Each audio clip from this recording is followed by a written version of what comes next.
Have you checked out the Somebody You Love Patreon yet? For just $3 a month, you can get every episode without ads and you get them a day early. For $6 a month, you get all of our bloopers and behind-the-scenes action. For $10 a month, you get monthly bonus episodes. And for $20 a month, you also get the bonus episodes as videos. You can cancel anytime, and when you sign up, you get access to everything that we've posted so far. We also have annual subscriptions where you save 10% and get 1 month free. Patreon.com/somebodyyoupod, as in podcast. You do have to type in the URL because Patreon hides 18 plus creators from the search, so you most likely won't be able to find us by searching. That's patreon.com/somebodyyoupod. Welcome to Somebody You Love, or The Sale of Two Titties. I'm Jenna Love. And I'm Holly Hart. And we're experts in disappointing our parents, breaching community guidelines, and banging the people who vote against our rights. We'd like to acknowledge the traditional custodians of the lands on which we live, work, and are recording this show. For me, that is the Darug and Gundungurra peoples, and for Holly, it is the Ngunnawal people. Just a reminder that Jenna and I can only speak from our own experience and that we are not representative of the sex industry as a whole, which is huge and incredibly diverse, particularly on the topics we're discussing today. Obviously, there are people who are affected in different ways by people who have power over them when it comes to sex work, but we're also just going to tackle some broad strokes that are being made by some really strange institutions. Yeah, so when we were doing our episode just the other day that was about sort of stigma, the Somebody You Love Cannot Enter the USA, Holly and I were reminded of this document that was released earlier this year by AUSTRAC, which is the Australian Transaction Reports and Analysis Centre. So that's a lot of words that don't mean anything. But it's the Australian government agency, I'm taking this from their website, responsible for detecting, deterring and disrupting criminal abuse of the financial system to protect the community from serious and organised crime. Which is that's a wholesome endeavour. We like that on principle. Oh, yeah. Sure. But they put out this document called Detecting and Stopping Forced Sexual Servitude in Australia Financial Crime Guide. It will be linked in the show notes. Look, yeah, as Holly said, yes, let's do try to detect and protect people from forced sexual servitude because that's shit. But what really struck us and every other sex worker that came across it was that it pretty much just describes how to detect an escort. Or a woman. Or perhaps somebody who is trans, or somebody who identifies as a man who likes to engage in more traditionally feminine activities or whatever. It's just a mess. So we thought we'd just read some of it out to you and go through it. Yeah. I think it's really important to remember that these are the government institutions, which a lot of people just accept the powers that they have, and a lot of people who are, particularly those who are really apolitical, go, I don't worry about politics. It's all fine. It's all covered. I think those people are becoming more few and far between in the wake of recent world events. But you sort of look at this big organisation and you think they would have done a lot of research. There would be, proper studies into this and consultations, and this has got to be standards that they've set because they represent something important, and they've really honed in on what they need to get or what they need to identify to find people who are being abused. But when you have a look at the stuff that we're about to share with you, it's glaringly obvious that this is a really ineffective piece of information they've released, and I have no idea where they came up with it. And I think a lot of sex workers have reached out and said, where has this come from? And received as yet no response as to Well, I can tell you that that not a single sex work organisation was consulted. And this is a federal government department, and Scarlet Alliance is funded by the federal government. So, they do have resources at their fingers that they can reach out to. Yeah. And there are a couple of moments, if you read through the whole thing, which it's not that long, but if you look through it, there are a couple of little moments where it says things like, oh, by the way, sex work and sex trafficking are different things, and some of these indicators may also be consensual sex work, which is lovely, but that it just says that like twice in little highlighted boxes, like, oh, by the way. And it's okay. So they have mentioned that. We should say that. Sure. But they haven't really given anything helpful. It's definitely other than that. Contradictory with the rest of the text that they've released.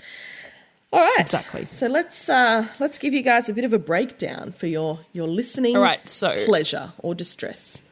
So they've got this whole thing where they define what a coordinator of sexual servitude is and what a victim is. They've got language that describes all the people involved. But so one of the dot points is financial indicators displayed by coordinators, being those who are the people organising kind of trafficking rings. That's the language they're using, may include the following. Number one, payments to multiple online merchants or classified sites, which can be as high as $10,000 per month. That's a huge amount of money. I mean, okay, let's start with payments to multiple online merchants. What? That is the most vague. Yeah. In terms of classified sites, as high as $10,000 per month seems incredible to me. I can't imagine traffickers being happy to expend that much of their overheads on that. Maybe I'm wrong, but that's... I think their point is that because they're running multiple different workers. That still seems to me incredible. Yeah. But anyway, yes. So, I mean, that's both vague and bizarre. But it also describes absolutely anyone that is conducting sex work, for one. But it also describes anyone who's, like, running an online business. Yeah. Like, what? You're paying for advertising? That's a flag? Yeah. What? Well, I can't imagine the systems they have set up to catch this sort of data within AUSTRAC, because they must have... It would be semi-automated, right? They're not going to have somebody scrolling through every... So, like, how broad is this net? Anyway, go ahead. Yeah. Regular payments to hotels or short-term accommodation providers that total over $2,000 per month. Now, if I do a tour to Sydney and I stay there for 4 nights, that's $2,000. So if anyone has a short holiday for a few days in Sydney, they've flagged this. What about all of the business owners? What about all of the people that travel regularly? I have a friend who owns a chain of nationwide gyms, and he travels back and forth to his gyms all the time. I mean, okay, definitely a pimp, yeah. And, a lot of sex workers aren't going to be working from home for a whole range of reasons, which I think are pretty obvious. So they are hiring hotels and they are hiring short-term accommodation options perfectly legitimately. That doesn't mean they're running a fucking trafficking ring. They just need somewhere to work. Yes. Number 3 is receiving frequent third-party ATM cash deposits from multiple locations in Australia, usually amounts of between $200 and $800 per transaction. Just fucking at me next time, AUSTRAC. Like, that is literally my bank account. That's exactly what it looks like. That is constantly... My bank account is receiving third-party ATM cash deposits, usually amounts between $200 and $800. That's my business. And the reason why that's my business is because the banks and the legislation is not set up to give me any kind of protection for my legal name. So I have to accept ATM cash deposits. And I can't use any online payment merchants because they all shut down the fact that what they are pinpointing as criminal behavior is the only fucking option I have to run my legitimate business is really upsetting. Then we've got receiving domestic transfers predominantly from third-party males as payment for sexual services. Payments may range between approximately $100 and $800 per transaction, with an average of $250. Again, that's my bank account. That's legitimate sex workers who are consenting and working for themselves, not trafficked individuals. And I don't want to make assumptions here. I don't want to say anything that's out of line. I don't know huge amounts about the trafficked community in Australia. So what I mean by that is I've got the gist of things, but I don't know specific statistics. But my understanding of these situations is that they're usually very cash driven, that they're probably not going to be requesting deposits, particularly not driving people to go to an ATM to make deposits and things like that. So I feel like not only is this overlapping with legitimate consensual sex workers, but it's just missing. This is not a Venn diagram. You're not covering both. I think you're missing entirely that group of people. That's what I think. This document is not only also capturing proper sex work, it's actually capturing sex work and not sex trafficking. 100%. That's my problem with it. It actually is doing the opposite. Yeah. I do worry about saying that trafficking is conducted a lot in cash, because that's something we hear all the time about the sex industry, and we know that it's not true because it's just really difficult for that to happen. So I don't, given we don't have the experience, I don't know if that's true. I definitely don't want to speak as any sort of authority on it, but what I've read on these sort of situations in the paper, and when people have been going to court, there've been a few groups that have been caught in Canberra at different times, and they've locked the God, we're going to need a trigger warning for this because it's very sad, but they've locked the women on site in like a compound basically, and they accept very low amounts of money for these bookings, and my understanding is it's mostly cash. It's primarily cash driven. I'd just be worried about us taking what's written in the paper about those situations, given we see what's written in the paper that's so true. About our situations, and given we have known people who have been arrested on trafficking offences who have been sex workers. Yeah, you could be right, but I just figure surely we can afford them the same discernment of the media. Yeah. So then we move on to this one. This is where it gets fun. We move on to payment patterns that indicate the running of an illegal sex work business include, number 1, luxury spending habits and gambling activity. Luxury spending is, again, such a non-specific thing. How do you determine luxury spending? So non-specific. And I just, again, like, the people that are luxury spending, like the sex workers who are buying Louboutins are not the sex workers who are being trafficked. But maybe the coordinators are. Is that what they're saying? Like, or maybe they're saying like the luxury spending is the coordinators just splashing cash. I don't know. Maybe. But I'm trying to clutch at straws here, thinking like, what are they? Where are they getting these ideas? Like, I just, don't know. Yeah, it's sort of judging people for poor financial management. No, it is. Just because you overspend, that doesn't mean that you're a criminal. Purchases that are inconsistent with the customer profile, such as clothing, makeup, beauty products and services, and lingerie. So here's where, we can assume that what they're saying is that the customer profile for the financial institution is of a male, and they are flagging when a man is buying clothing, makeup, beauty products and services, and lingerie. And I don't think we need to explain why that's a fucking problem. Next on the list is regular domestic transfers from the same third party, which to me instantly makes me think of a sugar baby situation, or, somebody who's very low volume and only seeing a handful of regulars, which again, they are quite privileged positions to be in. Then there's also regular domestic transfers predominantly to third-party females, likely to be workers potentially providing sexual services. So that to me sounds like a client, like a regular client of sex workers who, again, clients are not trafficking us, even though the Swerfs would love you to believe that. The fact that says likely to be workers potentially providing sexual services, that's a legitimate thing. That feels so weird to say. Likely, no, it doesn't say likely people in servitude. It says likely workers providing the fact that that's flagged, so that sex workers receiving payments is a point, is wild. Yes, exactly. It's concerning that they're paying for the people who are providing services for payment. Yes. What? as a perfectly legal job. How dare, how very dare. Next one, high volumes of payments to ride-share companies. They define high volume as in excess of 15 transactions per month, which when I'm on tour, again, I keep talking about when I'm on tour because when I'm at home, things are different. I'm not in a city. But when I'm on tour, I don't have my car with me, right?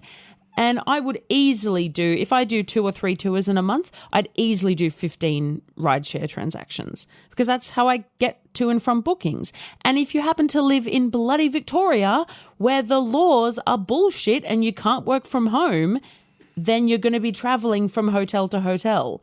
How else are you supposed to do that? Not to mention all of the people that use rideshare companies that have nothing to do with sex or sex work. Like, what? People who don't have cars in the city, that's really, like, what are you talking about? 15 a month is not that many. That's like going somewhere and back every second day in the month. No, somewhere and back not every even that. fourth day. No. Yeah. It's crazy. So it's like 7 days of going to work and back. The next one is frequent payments for prepaid mobile phone top-ups. These payments can range from daily payments to a few payments a week. So this is really classist, in my opinion. On the one hand, it's sort of saying people who are unable to pay for their phone on a plan or, significantly in advance, people that get some money and then put it straight on their phone, that is suspicious. But at the same time, I'm not somebody who lives that way, and I have a prepaid phone for work and I top it up multiple times a month. So I'm not sure what is suspicious about that. My husband does the same thing. I don't know. I don't understand what's suspicious about topping up my fucking prepaid phone. This one's incredibly concerning to me. Regular and large food or takeaway transactions indicative of provisions for multiple people. I mean, what the fuck? That is fat phobia. I'm sorry. Straight up fat phobia. Cancelled. I love me some food, love me some takeaway food, and don't judge me for how much I get. Leave me alone. Yeah, okay? Fuck off. Right? Can you imagine how many people that must cover? How many people? Or, okay, somebody's ordering. Shit, okay, they've got 15 Uber trips this month. They've bought 4 lots of, pizza and Thai food. This is, they've received a few payments from someone else. No, we're cancelled. Definitely whores. Trafficked. Not even whores. No, not trafficked. Whores. No. Yeah. I just feel like, even individually these are fairly innocuous, and I know what AUSTRAC would, you've got to factor them all in together. But even if you factor a lot of these things in together, it's just a normal cross-section of the community. Yeah. Bizarre. I mean, this sounds like somebody who lives a pretty full life, is quite social, maybe hosts parties or, people over at their place, likes to splash out with their cash occasionally.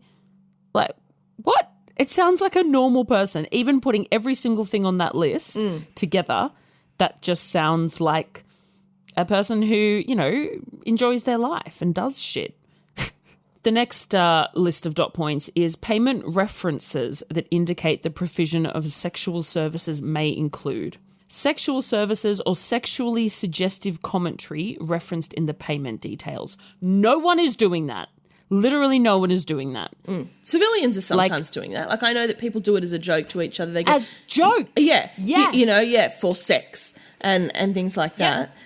Because it's funny. It's amusing. It is. And my clients send me payment descriptions with a range of, it could be anything. It could be an in-joke. It could be an emoji. It could be for sex as a laugh. Whatever, I don't care, because that's what just to clarify, I've established that's okay with me. A lot of workers will prefer that you don't, because it's, a little bit... It's not a fun time with banks when you have that sort of stuff. But, there are heaps of people who put all sorts of... Like, what do you think the people who are running a trafficking ring, who are, highly organised criminals, or maybe not even highly organised, but who are trying to conceal something, are going to be like, yes, transfer the money and put sex slave as the caption. That's the... Put gobbies. Yeah. That's... Makes no sense. They're obviously not doing that. That's what exactly. If somebody has written for blowies... That is definitely not for blowies. No one that's written that is actually paying for a blowjob. Like, that's a joke thing. And I like the amount of stuff, like I've had, because I just ask clients to put their name or phone number just so I can match it up to the client. The amount of time, they never listen to my instructions. No, they do sometimes, but a lot of them don't listen to my instructions. And I get bills, I get rent, I get admin. Like everyone just puts down or fun. I get fun a lot, which just, I'm like, oh, well, it's not going to be fun now. God, but so pedantic. I am. I am pedantic. You wrote fun, now you fucked it. Well, if I've said, hey, please include your name or phone number, and instead they wrote fun, then no, it's not going to be fun. Sorry, those are the facts. I agree. But back to the topic at hand. Nobody, in 10 years of doing this, nobody has ever written sex or sexually suggestive commentary. I had one which gave me the giggles hard because he transferred the amount and it was like for sex. And it was just so specific. Like I was like, well, I guess it is, babe. But maybe like every other of the hundreds of deposits I've ever received, just, but anyway, that was just very cute. I think he was not not the smartest young fella in the world. Yeah. But it's not a thing. That's not a thing. Okay, AUSTRAC, just hot tip. And then the next thing for payment references is payment references for the transactions may include female or male names. Again, how the fuck am I supposed to know which client it is that's paying me? Like, a lot of us have nominal fees for deposits where people might ask for 50, 100, 150. So like when I announce a tour, I get a lot of bookings all at once, and I've got a lot of people sending me 100 or 150 bucks. So I need to know which one's which is why I ask them to put their phone number or their name. So that's how. Like, that's how a business runs. That criminal? As does my eyebrow technician, as do many businesses that take payments, would like you to use a reference. That's, Whenever I am paying an invoice, I put my surname and the invoice number so that it's easy for them to match up with their accounting records. I think that's pretty normal.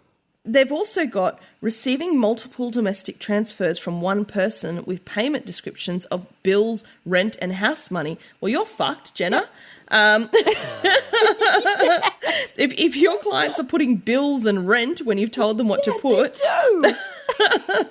But because also from their perspective, they don't want their accountants seeing stuff on there, so they just categorize it as really bland shit that no one's going to look at. And it says receiving multiple domestic transfers from one person with payment descriptions of bills, rent and house money. What about your housemate? So someone's paying the rent. How does a housemate get tangled into this? Like, fuck. Yeah. Well, that's probably a brothel. The two of you are running one. You can't have two people live together because that means brothel. I'm going to be watching my neighbours. No, there's sex on the premises. No, I'm keep an eye on my neighbours now. So spending habits linked to victims may include frequent or large adult store purchases. Holly, have you ever made frequent or large adult store purchases? No comment. Of course. Well, I haven't. Oh, well, I would say they're large because, and I wouldn't say it's always adult stores. I'd say like I go and get my bulk condoms and lube and stuff. I do that at Swap. Yeah. But that would be a larger purchase than a civilian would make, I suppose. And then I like to get a few sex toys. But yeah, definitely nothing exorbitant. This just screams this idea that victims of sex trafficking are just going out and buying boxes of dildos and giant fisting tools. Like I don't understand how anybody who works in the sex industry or is being trafficked in the sex area is making large adult store purchases. Like sure, yes, bulk condoms, that's one thing. It does seem unnecessary, incredibly unnecessary. Like I think the people who are most likely to be making frequent and large adult store purchases are probably civilian people or some sex workers, but people who are just having kinksters. Yeah, exactly. A lot of sex themselves. Yeah. It's not the people who are selling sex or who are being abused in the slave trade are probably not going to be stocking up on lots of like an excessive amount things. We just don't, I don't know, we don't use that much in the industry. No. Like, it just seems like they're going, oh, adult shops. Yeah. That's, Definitely sex stuff. dodgy. And I'm like, Super it's not dodgy. really. Yeah. I mean, if AUSTRAC saw my boyfriend's box from the adult store, they'd have him in handcuffs. He'd love that. Or they'd try to...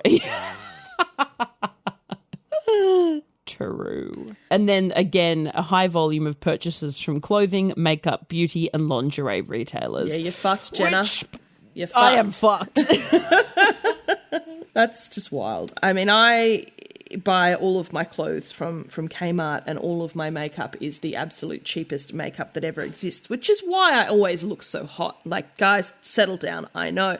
But there are a lot of people of all genders who really like to get themselves nice clothes and makeup and things. It's such a vague thing. I don't know what sort of systems they've got up to screen people's accounts for these, but if they're going, fuck, lots of Ubers, lots of makeup, a lot of food, it just seems so arbitrary. What? Yeah. Then what? They're sort of just targeting people who are slaves to marketing. Like people that are sucked in by consumers. Yeah. I think... Which, guilty. It's obviously going to, these parameters are going to catch a lot of people in them who are not trafficked or who are not sex slaves or anything like that. But what's really upsetting for us is that it just catches so many sex workers in the crossfire and makes our lives even more difficult and creates more discrimination against us. And so these sorts of things, while they're sort of funny to laugh at and to mock and to point out how they cover so much of the community, it's also important to recognise that all the things that we've just sort of read out really target a marginalised group of people who are doing things legitimately and who are doing things of their own accord. They're not being abused. So it just makes our lives harder, and this is really fucked up. And considering the extreme level of financial discrimination we face, for the government to put out a document telling financial institutions, here's what to look out for, please report these people to us. I mean, we're already really struggling to fucking hold bank accounts and to accept payments. Yeah, really not helpful. The last little thing that I thought was wild was victims may also claim the following occupations on official documentation: cleaner, student, beautician, hospitality, social work, home duties, and unemployed. Apart from unemployed, those other, 6 things all describe like half the sex workers I know. Like, a lot of sex workers are also students. A lot are also beauty therapists. A lot also work in hospitality. A lot are studying social work or working in social. Like, they're quite. They go hand in hand. A lot of those industries. Yeah. So yeah, they may also be that. And for, like, the fact that, again, it's using the stigma against us. The fact they're saying they may not write down that they're doing sex work. They might write down that they're doing something else. And it's like, why do you fucking think they might have a cover job? Because of this kind of bullshit. Like, this is the reason why people have a cover job, or they have 2 jobs and they only properly declare one of them. Like, that's why.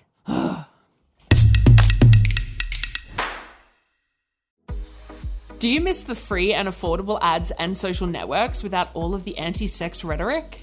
Assembly 4 is a team of sex workers and technologists from Melbourne, Australia, aiming to bring back free and fair advertising and social spaces to the sex working community. Stepping away from the clunky design of traditional platforms, their 2 products, Trist.link and Switter.at, are refreshing and well-needed changes in both presentation and mission. And both are free to join and open to all. You can find both of our profiles on Trist, and I love how it is so clearly designed by sex workers. Yep, and I love how straightforward and easy it is to use, and how much they clearly support the sex working community. And also how responsive they are when it comes to feedback and customer service. Check out their website assembly4.com for the word, not the number, for more info.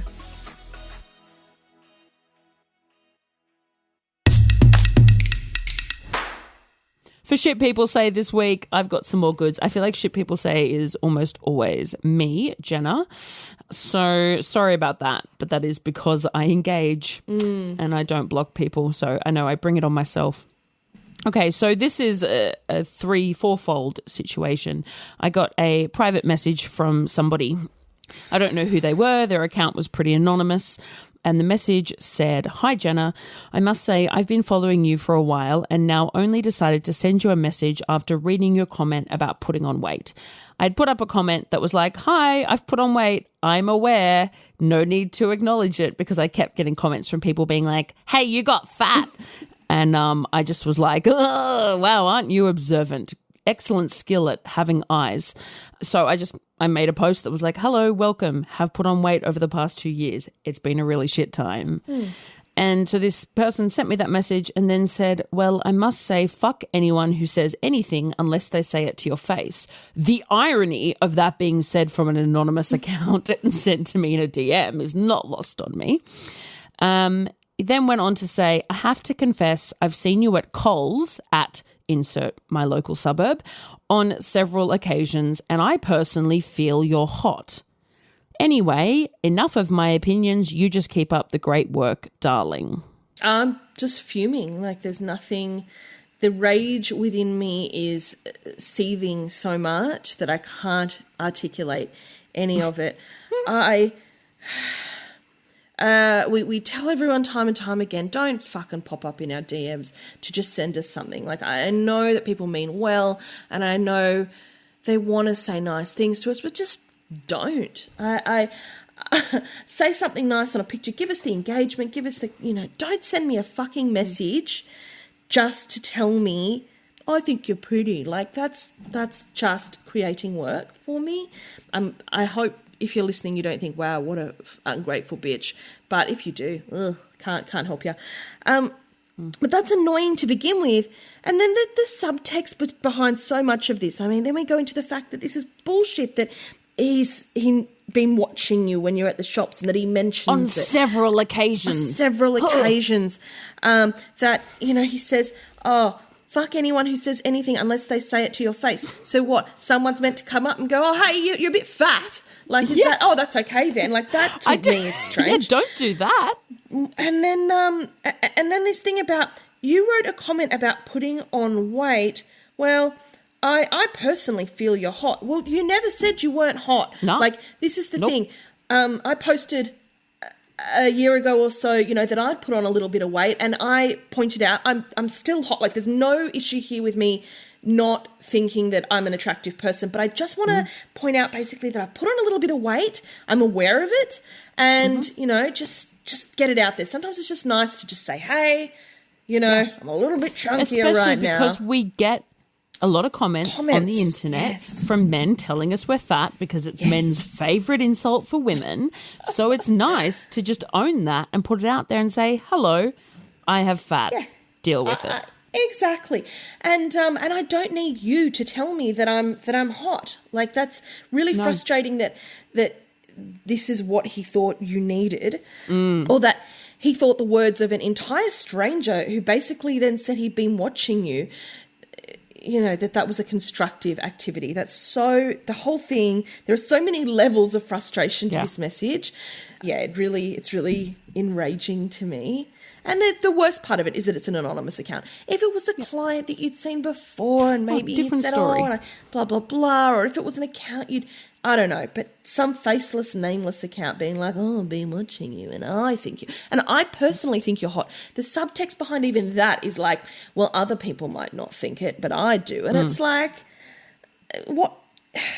Anyway, okay, so sorry, I've hijacked your shit people say with a rant there, because this to me is just one of the most frustrating things you can do. This is why I've said no DMs, fuck off. I can't handle people sending me nonsense anymore. Anyway, please proceed. Sorry. So I happened to be sitting with my husband outside Coles at the moment I read that message, outside that Coles that this person had specified. And so I obviously showed it to my husband, and both of us felt sick. Like it's not a nice feeling. And I know for my husband in particular, like I get really protective over him because I've put myself out there, and that's one thing. And that does not mean that I'm asking for my privacy to be invaded, but he hasn't. And we know that whenever somebody sees us in public and recognizes me, then they're looking at him and going, oh, so that's Mr. Love. Oh, I could do better than him or whatever. Like, you know, they're just having thoughts. And he is an introvert. He's a shy person. He is not like me, and he hasn't fucking asked for that. And that makes him uncomfortable, and it makes me I really fucking hate that. Anyway, so I screenshotted this, cut out any identifying information, and posted it on my second account, which I had blocked this person from. So hoping that they wouldn't see it because I didn't want them to feel crap. I understand that they thought they were doing a nice thing, but they weren't. I shared it on my account and said, you know, PSA, don't be this guy. Don't be the guy that makes women afraid to leave their house. And I know that that sounds extreme, but that is what it does to you.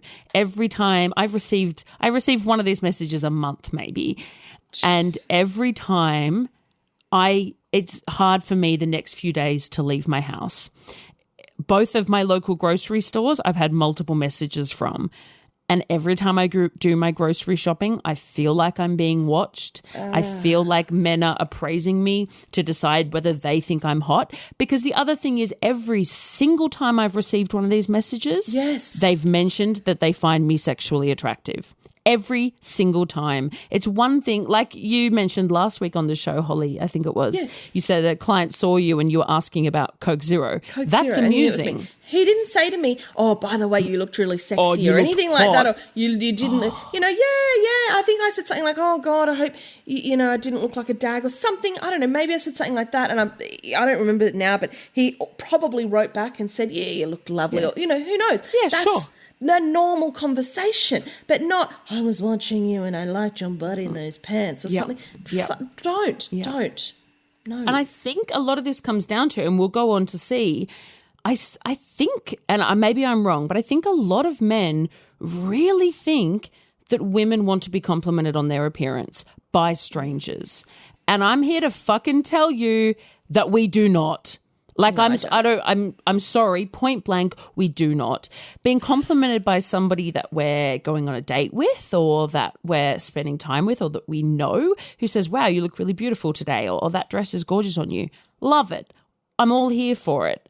But a complete stranger, particularly one who is hiding behind an anonymous account, and I don't even know that we had an interaction that I didn't even know about, telling me that he looked at me and thought that would be nice to have sex with, makes my fucking skin crawl.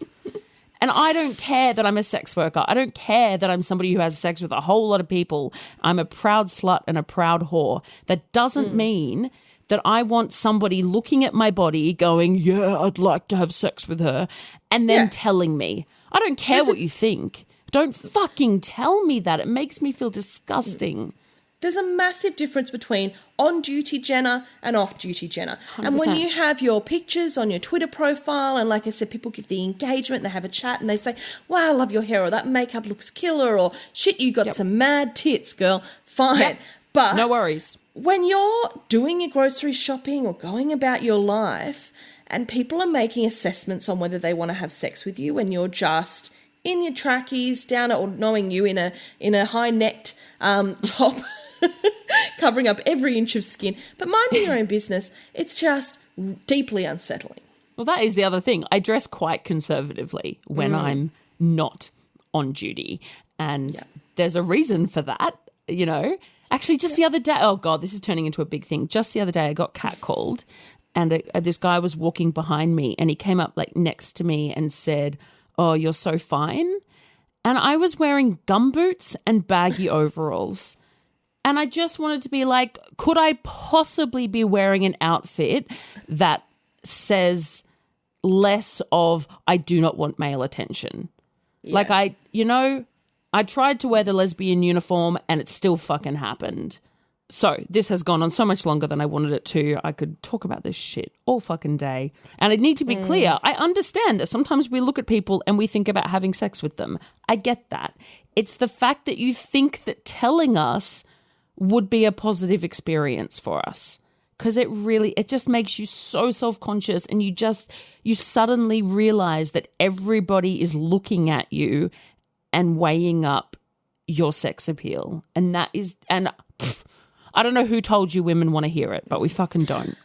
I think there's also a big difference between, and this could be controversial, but I think there's a big difference between complimenting a stranger in public and sort of saying, oh, like I'm a bit of a weirdo, as you know, and I go up to people sometimes and I'll be like, oh my God, I love your dress. Or, you know, I saw this ambulance officer guy once and I walked up and I was like, you are like literally the hottest person I've seen in my life. And he was like, obviously super embarrassed but chuffed. And I was like, okay, have a great day, bye. Look, that's one thing, and it can be sort of awkward, and that's but you know, I get the intention is kind, but it's a very different thing when somebody has a public profile like you do, or has like a thing where you're sort of accessible and you have a lot about your life and you have all these pictures of you and stuff that's sort of, you know, out there, and then that somebody anonymously contacts you and says they've seen you in public. That's really invasive. It'd be different if you were, say, quote unquote, a nobody, or just somebody just said it in less of a yucky way than, oh, you're so fine. That's one thing, but it's very different to drop into someone's DMs, not announce who you are, and just say, like, I'm sure our listeners could relate. If you have a Facebook profile, or if you have an Instagram, or whatever you have as your social media, and some anonymous account sent you a message on one of those social medias and said, hey, I saw you today at this shop, you looked really good. It's fucking cooked. Yeah, and I'm the same as you, Holly. I think compliments are fantastic. And if I'm, you know, somebody's serving me and says, oh, I love your dress, or you've got great hair, gives me a spring in my step. And I do it to other people all the time. And I'm often encouraging. My friends will say, oh, that person looks great with that.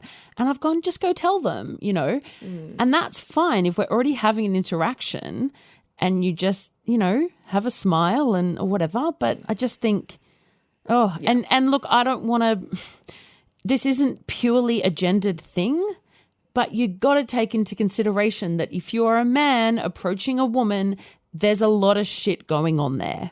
Like, I think that you have to take that into consideration. So anyway, me posting that really triggered a few men. Most of them, all of our listeners and all my clients commented being like, what a fucking idiot. But a few men were upset. This one said, so being it's anonymous, does it really define that it's a man? Couldn't have this just been interpreted as a creepy woman? Or are we just gender bashing?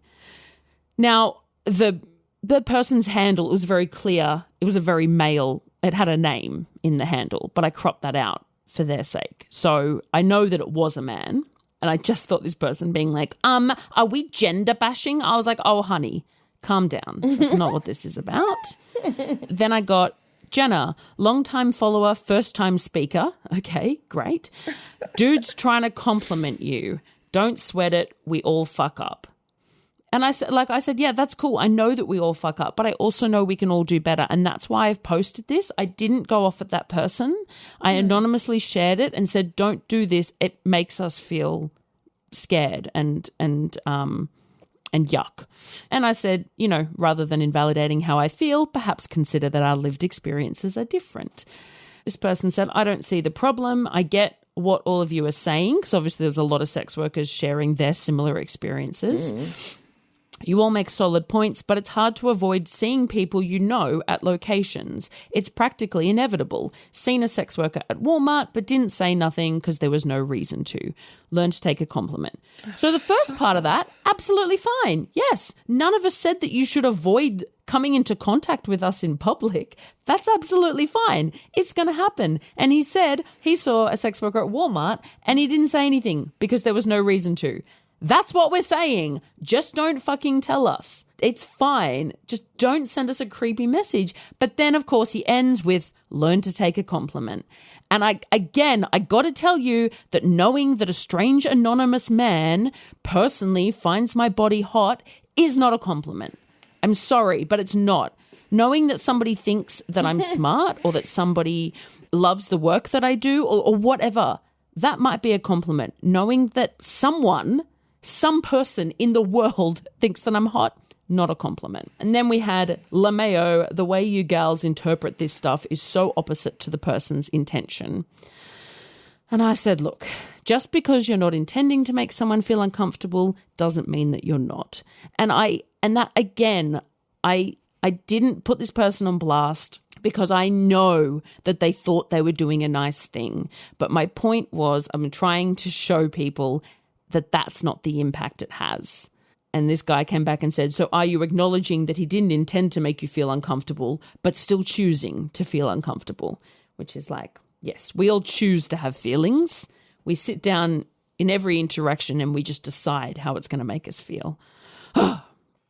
Now, I've ranted and raved, and I really wanted to add in a little subsection, a sub-segment called Awesome Shit People Say, which would be about great feedback and allyship that we've kind of encountered. And the other night I was at the pub with a friend of mine. I'm going to call her Mary. She is a listener of the show and she will probably know just from that code name who she is. And she was telling me, so she works in a hospital. She works in medicine.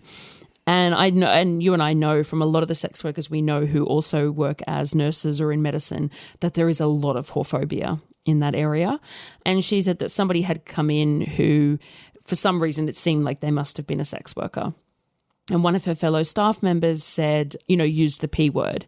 And my friend Mary said, oh, actually, the preferred term is sex worker, which even that's such a little thing, but fuck me, let me tell you, it means so much to us. And then the staff were all talking about how they were going, oh, that's really sad, isn't it? Oh, it's so sad. And she turned around and said, actually, I've got a friend who's a sex worker and they have the best job satisfaction I've ever seen. They are someone who's really happy and I think they really love their work and it's not necessarily a sad thing. And I nearly cried when she told me that. I just thought that's what we're asking people to do. That's it. Just have those little conversations and just the difference. I don't know if she understands what a difference she's made and how that made me feel. So thanks, Mary. Wink, wink. Our misconception this week is that sex work is easy work and it's the lazy option. This is a pretty default argument by a lot of people who just hate sex workers or hate sex. Look, there are definitely easy components to the job, but there are more not easy components.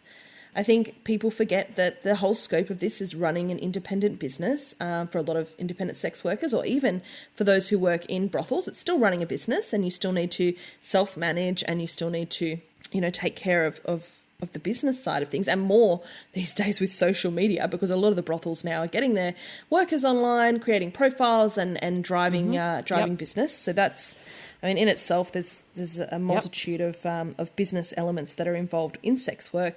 The stigma, the danger that sometimes sex workers can face is not easy. That's incredibly confronting. Psychologically, it's a really intense job. I find I can only do X amount of bookings, not because I can't take any more dicks or not because of any other lack of anything, but because my brain is exhausted, because I get really worn out from the amount of deep social interaction that I have and engagement. It's tiring. The physical component can be tiring. Doing any sort of physical job or job where there's a certain amount of physical activity or what's even the word? I wouldn't say physical activity, but using your body in one way or another can be draining. And I don't need to list off every single thing that is challenging in the job, but there is a lot that means that it's not easy. I don't wake up, answer a phone call, and then go and lie on my back. There's a lot more to it, and I'm sure a lot of our clients and allies know that we work bloody hard, and it's not the easy option at all. We're certainly grateful, and particularly you and I, we're very privileged, and sometimes we have easier bookings, or we have easy days and things like that, which I think you'd expect in any job. I don't imagine that there is any job where you would go, well, I want every day to be incredibly hard. I think, short of being like a brain surgeon or an astronaut or something really intense like that, I think most jobs you expect to have a day or two where things are a little less fucking, demanding. But generally I'd say it's a pretty balanced job in terms of, it is what you make of it, isn't it? Yeah, of course. But my response to that is always, okay, do the job for 1 week. Literally go and be a sex worker for a week and earn enough in that week that you can survive on that as a wage, and then come back and tell me it's an easy job. Mm-hmm. And they will always say, oh, I'm not going to do it. I'm like, why? Because it's not that easy. So easy. It's so easy, though. It's lazy. Why not? And they go, oh, no, I like to work for my money or some shit. And I go, okay, well, fine. But you're not it's really easy. So everyone should just do it. Why not? What's the problem? And then clearly there's something about it that's not easy, right? Because there's something that's preventing them from doing it. And then the flip side of that is, if that is the case, and sure, there are probably some workers for whom it is quite easy. And as you said, there are some weeks when it is an easy job. And I know for me, it affords me a lot of time off and flexibility with my time. And that, I think, could, if I wanted to sleep during all my time off, I could do that. But so what? Why is that I have a friend who works for the railways, and 90% of his job is sitting at a computer. He watches YouTube videos all day because he's one of those jobs where they've got to be there, but they just have to kill time until they're needed at some point. Yeah. And nobody's commenting being like, oh, the people that work for City Rail, that's easy work. You're taking a lazy... Why? What? Yeah. No one says that, do they? And that fucking is easy work. Sorry, but it is. Yeah, it's boring, but it's easy. Most security guards that I know that work in public service buildings here in Canberra, we've got so many public service departments, and often there's a security guard who works at the desk, and all of them I know bring in laptops or bring in content to sit and just watch. I know security guards who do the night watch at a lot of places. There's literally nothing to do. Yeah, there are heaps of jobs where it's easy, but... yeah, they don't want to pick on those. They want to slut shame, and that's the goal. And in all of those, there's a reason. There's always something that's not easy about it. That's what I think. So those security guards, the majority of the time, they're not doing much. But if something goes wrong, they've got to be on it, and they might be, in danger. And that's why, there's always something. It's the same with my friend who works for the trains. He's got super train knowledge or whatever. He's got to go fix shit. So. I don't know. I'm not trying to downplay his work. I couldn't do it, but it looks easy from the outside. Sure. But I don't have the skill for that 10% of his time that he needs to have. And it's also just always that thing of, they say, it goes hand in hand with the we're all victims, no one would choose to do the job. And then you're just doing it because it's easy and you're lazy. And you're like, so are we all victims and we wouldn't choose it, or we're doing it because it's easy? Which one of those is it? Because the two cannot exist together. Okay, our question of the week. I am going to put a trigger warning on this. This question talks about eating disorders, and in a reasonably kind of, I think fairly graphic way. So if that is a potential trigger for you, this is our last segment, so maybe just switch off now. Our questioner has questioned. Bit of a moral question. Imagine you're looking at one of the large campsites when you come across a woman who clearly has anorexia. I'm talking skeletal, could die overnight. What do you do? Viewers are telling her how great she looks, and you can't just talk someone out of the disease. Do you report her to the site to try to help her, duty of care, or leave her be to earn a little money? I've got a lot of problems with this question. Oh, I know. The short answer is you leave her fucking be. I don't know where this person has got the sense that they have a duty of care for this complete stranger. I don't know where that's... You do not. You do not have a duty of care for that person. She has friends. She has family. She may have nurses. She may be getting treatment. You don't know. And those people may have a duty of care for her, but you absolutely do not. And it is so honest. Like, I know this person's trying to do the right thing again, but it makes me feel kind of gross that you feel that way about her, to be honest. I feel the same. Not to mention, you cannot tell if somebody has an eating disorder by looking at them. I'm sorry. It is as simple as that. You cannot tell. Yeah, I think, look, the straight answer is just leave her alone. The slightly broader answer is, for starters, it's not your place to make assessments on people's bodies. I mean, I know you sometimes look at people who have one type of body or another type of body, and you automatically make an assessment or a judgment, or your brain puts a label on it. And I understand that that's a societal thing and a brain pattern-seeking thing. It's a a psychological phenomenon. That's whatever. But for you then to decide that means that she's got X or Y or Z and that she needs help, and that you've got taken this down a path that's none of your business. If you see somebody that you don't know with any sort of body thing, whether it be a size or a disability or I don't think the word disfigurement is politically correct, is it? But whatever it is, it's none of your business, basically. It's not up to you. You see a person who looks different to you and you move on. It's not your place. That's I think that's really important here to clarify that you might mean well, you might have concern for that stranger, but it's not your business. And that's the bottom line.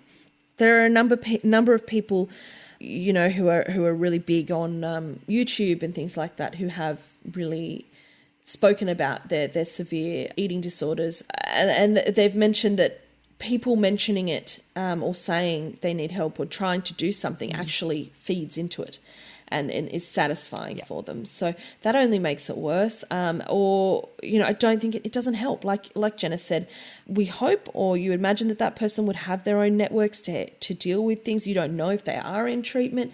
You don't know anything.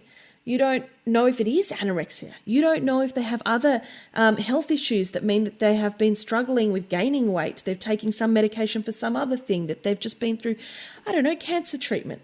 You don't know what anyone's body is doing, and it's one, not your place to judge, and two, not your place to intervene. And I'm trying not to get upset because Holly knows that this is a subject that's really close to my heart. If this person does have serious anorexia, your suggestion to help is to take away one of the only ways she can earn an income?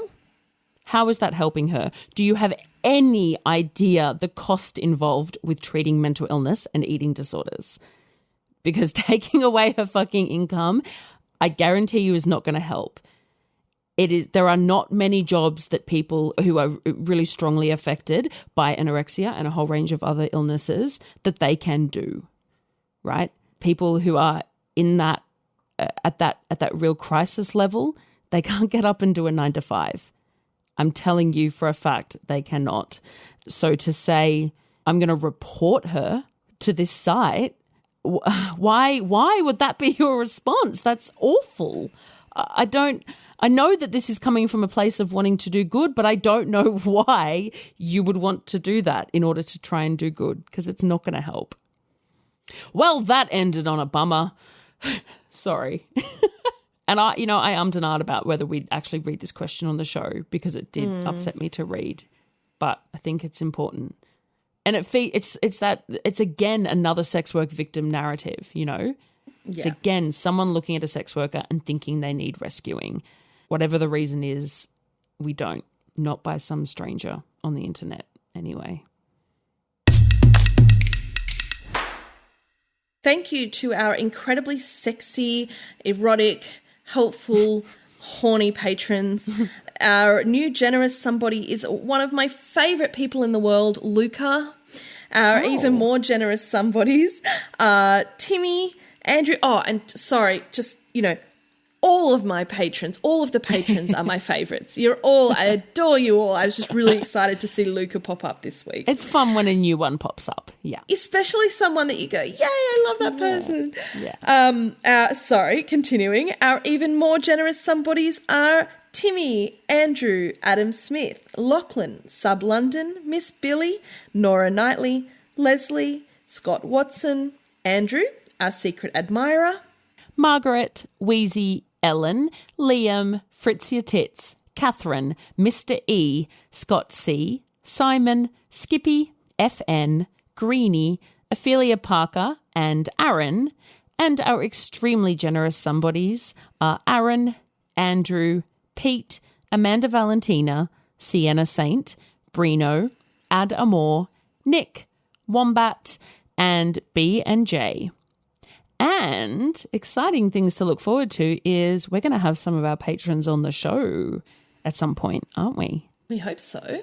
We're currently, having a look. Yeah. So you might hear from some of these names that you've heard so many times. That's all for today. Sorry, I got a bit angry and emotional, and there were highs and lows today, weren't there? Yeah. That's how it is. That's life. Bye. Bye, guys. Thank you. Please look out for us on Twitter, Instagram, Facebook, and Patreon.